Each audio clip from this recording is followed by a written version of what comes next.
je vais partager avec vous un thème qui porte sur la parole de Dieu. Dans Genèse chapitre 1, versets 26 à 27, il est dit ceci. Puis Dieu dit, faisons l'homme à notre image, selon notre ressemblance, et qu'il domine sur les poissons de la mer, sur les oiseaux du ciel, sur le bétail, sur toute la terre. Dieu créa l'homme à son image, il le créa à l'image de Dieu. Il créa l'homme et la femme. Vous êtes une création de Dieu, non d'un hasard cosmique qui aurait pu se produire comme on nous dit à la télé ou des scientifiques nous le disent. Pour débuter ce type de thème, il est important de comprendre ce qu'est la parole de Dieu. La parole de Dieu, qui est-ce ou qu'est-ce que c'est? La parole de Dieu, c'est tout simplement Jésus-Christ, le Seigneur Jésus-Christ. Jean chapitre 1, verset 14, il est dit ceci. Et la parole a été faite chair, et elle a habité parmi nous, pleine de grâce et de vérité. Et nous avons contemplé sa gloire, une gloire comme la gloire du Fils unique venu de Dieu. Si nous nous attardons un peu de temps sur les écrits de la Bible, nous comprenons que Dieu est à la fois Dieu. On prend juste le mot Dieu, mais Dieu, il est à la fois le Père, donc le Père du Seigneur Jésus-Christ. Je sais qu'il y a des religions qui n'acceptent pas que Dieu est un Père, mais en fait, Dieu n'est pas une religion. Mais Dieu n'a pas couché avec une femme pour faire un enfant. C'est totalement des choses qui nous dépassent. Voilà. La parole, qu'est-ce que c'est? La parole, c'est tout simplement Jésus-Christ. Le Saint-Esprit, l'Esprit du Père et du Christ. Donc, en fait, l'Esprit Saint est tout simplement l'Esprit du Père et de Jésus-Christ qui est là actuellement sur terre. Vous ne le voyez pas, personne ne le voit. On ne peut pas voir ce qui est invisible. Ça sort de notre domaine de compréhension. On ne peut pas voir quelque chose d'invisible, ce n'est pas possible. Mais il est bien présent. Il existe bien et il est actuellement sur terre. C'est bien précisé dans la parole. Ces trois différentes parties sont en une personne, comme je l'ai dit tout à l'heure. Cette seule personne, Dieu, est à la fois. Donc c'était comme si moi-même, j'étais à la fois le Père, le Fils et le Saint-Esprit. C'est exactement la même chose, sauf que je ne suis pas Dieu, je suis qu'un être humain. Il faut aussi comprendre que Dieu n'est pas comme nous. Dieu n'a pas une forme humaine. Ah non, Dieu n'a pas une forme humaine. Il n'est pas, excusez-moi, je ne vais choquer personne. Dieu n'est pas blanc, Dieu n'est pas noir, Dieu n'a pas une longue barbe, Dieu n'a pas de forme humaine. Si vous voulez voir à peu près à quoi ressemble Dieu, il faut lire dans l'Apocalypse. Comment Jean l'a décrit. Jean l'a décrit qu'il avait une forme, qu'il avait l'aspect d'une pierre de jaspe, mais c'est bien particulier. Je pourrais vous en parler une autre fois. Mais Dieu n'a rien à voir avec une forme d'homme. Dieu est un esprit. Donc c'est des choses qu'il faut comprendre. Donc, comme quand il a envoyé son Fils Jésus-Christ, il n'a pas envoyé un être humain comme ça, non. Il a tout simplement, c'est là que je veux insister, Dieu n'est pas une religion. C'est des choses qu'il faut comprendre. C'est comme si vous dites que la planète Mars est une religion. Ce n'est pas du tout le cas. C'est à cela que je souhaite vous emmener à comprendre. Dieu n'est pas du tout une religion. Il faut sortir en fait de ce logiciel, de cette façon de penser, de ces religions. C'est très important. C'est très important pour comprendre qui est Dieu en réalité, qui est Christ en réalité, quelle est son action dans notre vie en réalité. C'est très très très important. Donc, quand Dieu a envoyé Jésus-Christ, quand on lit dans la Bible, mais en fait, qu'est-ce qu'il a envoyé en réalité? C'est la parole, c'est un esprit. C'est une partie de lui-même qu'il a envoyé sur terre. Ce n'est pas qu'il a couché avec Marie, qu'il a pris une forme humaine et qu'il a décidé de faire un enfant. Non, c'est pas du tout ça. La réalité, c'est tout simplement Dieu a décidé d'envoyer lui-même, donc en fait, donc la parole qui fait partie de Dieu, pour nous permettre à nous, êtres humains, de pouvoir sortir de la domination du diable.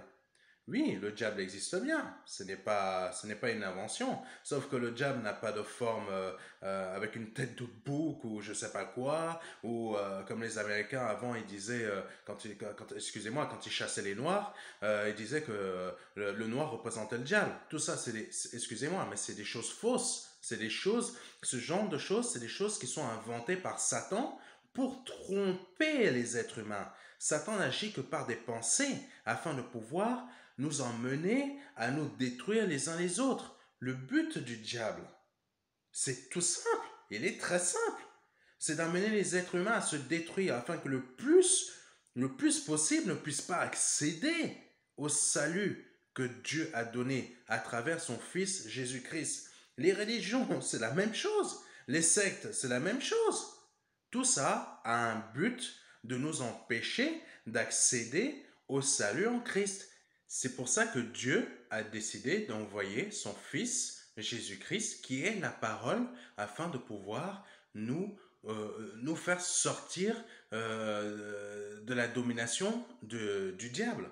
Donc c'est pour ça que chacun d'entre nous, on a le choix personnel, ça je vous le confirme, on a le choix personnel de pouvoir donner notre vie à Christ ou de l'amener comme on le souhaite.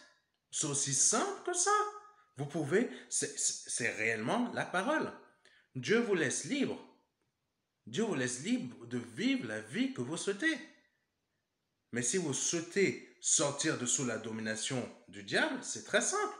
La domination du diable, c'est vous empêcher d'accéder au salut. Et le salut, c'est quoi? C'est la possibilité de vivre éternellement avec Dieu.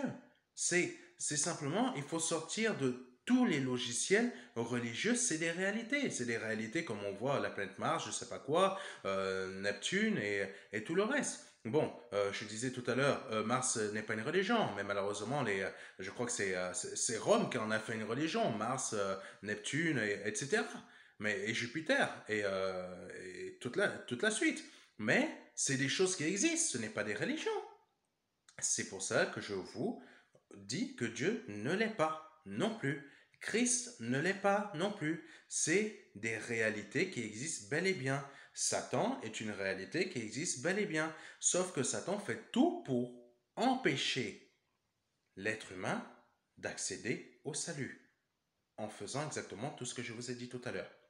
Donc la parole qui a été faite chair par Dieu lui-même, vous trouvez ça dans Hébreux.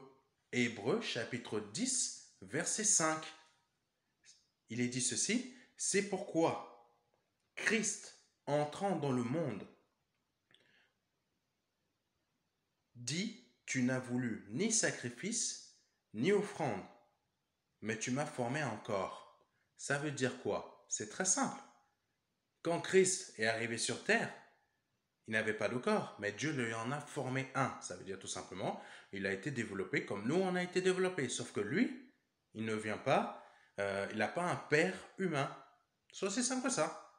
C'est aussi simple que ça. Ce qui s'est produit est tout simplement un miracle. Il ne faut pas aller chercher des histoires d'extraterrestres, etc. C'est totalement, ça n'a rien à voir. Donc il ne faut pas inventer des choses qui n'existent pas. Donc, Dieu, par un miracle, agit dans le corps de Marie afin d'introduire l'esprit de Christ et lui former un corps dans son sein. Et bien sûr, ça a mis 9 mois, comme nous tous. Donc c'est très important de pouvoir comprendre cela.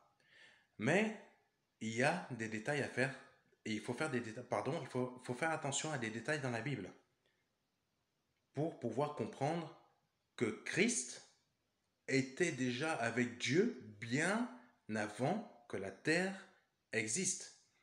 Donc nous allons prendre le premier verset, c'est Genèse chapitre 1 verset 3. Dieu dit que la lumière soit, et la lumière fut. Faites attention à chaque verset que je vais donner, vous allez comprendre. Second verset, Genèse chapitre 1 verset 6. Dieu dit qu'il y ait une étendue entre les eaux et qu'elle sépare les eaux d'avec les eaux. Troisième verset. Dieu dit que les eaux qui sont au-dessus du ciel se rassemblent en un seul lieu et que le sec paraisse. Et cela fut ainsi. Quatrième verset.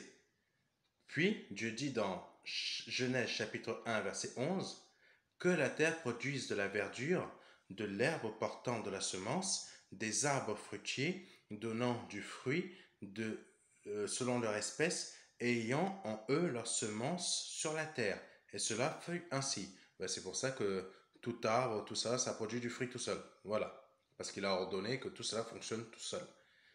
Cinquième verset, chapitre 1 de Genèse, versets 14 à 15. Dieu dit qu'il y ait des luminaires dans l'étendue du ciel pour séparer le jour d'avec la nuit, que ce soit des signes pour marquer les époques, les jours et les années, qu'ils servent de luminaires dans l'étendue du ciel pour éclairer la terre, et cela fut ainsi. C'est tout simplement des étoiles, notre soleil par exemple, voilà.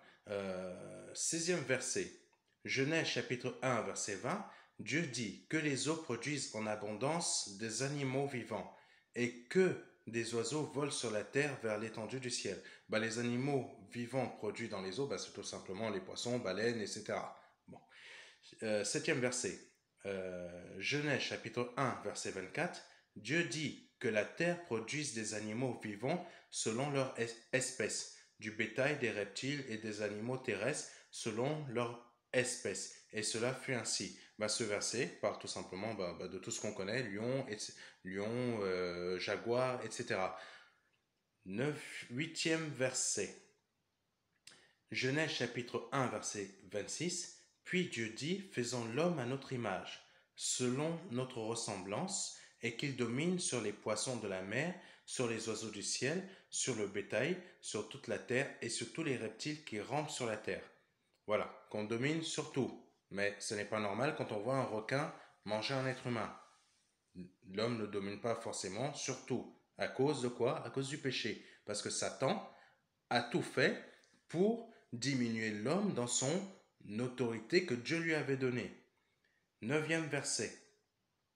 Genèse chapitre 1 verset 29. Et Dieu dit, voici je vous donne toute herbe portant de la semence et qui est à la surface de toute la terre, et tout arbre ayant en lui du fruit d'arbre et portant de la semence, ce sera votre nourriture. Donc, pourquoi je vous ai donné tous ces versets qui peuvent être assez longs, donc j'espère qu'il n'y en a pas qui se sont endormis, parce que c'est très important. À chaque fois que vous avez entendu, Dieu dit. Dieu dit. C'est la parole. Là, c'est la parole dans Dieu, dans Dieu lui-même. C'est tout simplement Christ. À chaque fois que Dieu disait Dieu dit, c'est la parole, donc c'est Christ qui est en train de parler. Un esprit n'a pas la forme d'un être humain. Un esprit c'est autre chose. Donc à chaque fois qu'il est dit que Dieu dit, c'est Christ qui parle. Dans Colossiens chapitre 1 verset 16, car en lui ont été créées toutes les choses qui sont dans les cieux et sur la terre, les visibles et les invisibles. Dieu a créé aussi des choses invisibles. Trône, dignité, domination, autorité, tout a été créé par lui et pour lui. Une chose qu'il faut comprendre, une chose très importante qu'il faut comprendre, quand Dieu agit, c'est le Père, le Fils et le Saint-Esprit. Mais quand Dieu agit, il agit par la parole. Il n'a pas de main. Il dit tout simplement que la chose soit faite, elle est faite. Donc, nous, en tant qu'être humain, nous avons un esprit en nous. Comment Dieu veut qu'on agisse? C'est très simple. C'est très simple. Vous dites à une situation, j'ordonne que cette situation change dans ma vie par le nom de Jésus-Christ. Là, je parle à des chrétiens nés de nouveau. Si vous êtes non chrétien et que vous venez de voir cette vidéo et que vous souhaitez donner votre vie à Christ, c'est très simple. Pour changer, décider de changer. Mais comment? C'est Seigneur Jésus-Christ, accepte mon cœur, accepte ma vie. Je te demande pardon pour tous mes péchés, pour tout ce que j'ai pu commettre. Je te demande pardon. Rentre dans ma vie, entre en moi. Fais de moi ton frère, fais de moi le Fils de Dieu. Accepte-moi, accepte-moi. Vraiment, je te demande pardon pour toutes mes offenses, tout ce que j'ai pu commettre de mauvais dans ma vie. Je te demande pardon pour tous mes péchés passés. Je me répands de ce que j'ai pu commettre. Je te donne ma vie, je te donne mon cœur. Voilà comment vous agissez avec votre parole, avec votre parole, votre langue. Vous parlez. Voilà comment on agit. Vous déclarez quelque chose. Comme Dieu il a agi. Dieu il a ordonné, la chose s'est faite. Donc vous de même, agissez de la même manière. Et si vous n'êtes pas chrétien, vous n'êtes pas chrétien né de nouveau et souhaitez donner votre vie à Christ, n'hésitez pas à me contacter. N'hésitez pas à me contacter et je vous indiquerai comment faire. C'est très simple. Et ce n'est pas une histoire d'argent. Ce n'est pas une histoire de vous quitter votre famille. Non, tout ça, il faut chasser ces logiciels-là. Christ n'est pas une secte. Continuez à vivre une vie saine, mais en donnant votre vie à Christ, en obéissant à Christ. C'est très simple. Quittez votre vie de péché. C'est tout. C'est très simple. Il n'y a rien de plus. Donc on se retrouve bientôt pour une autre vidéo. Au revoir.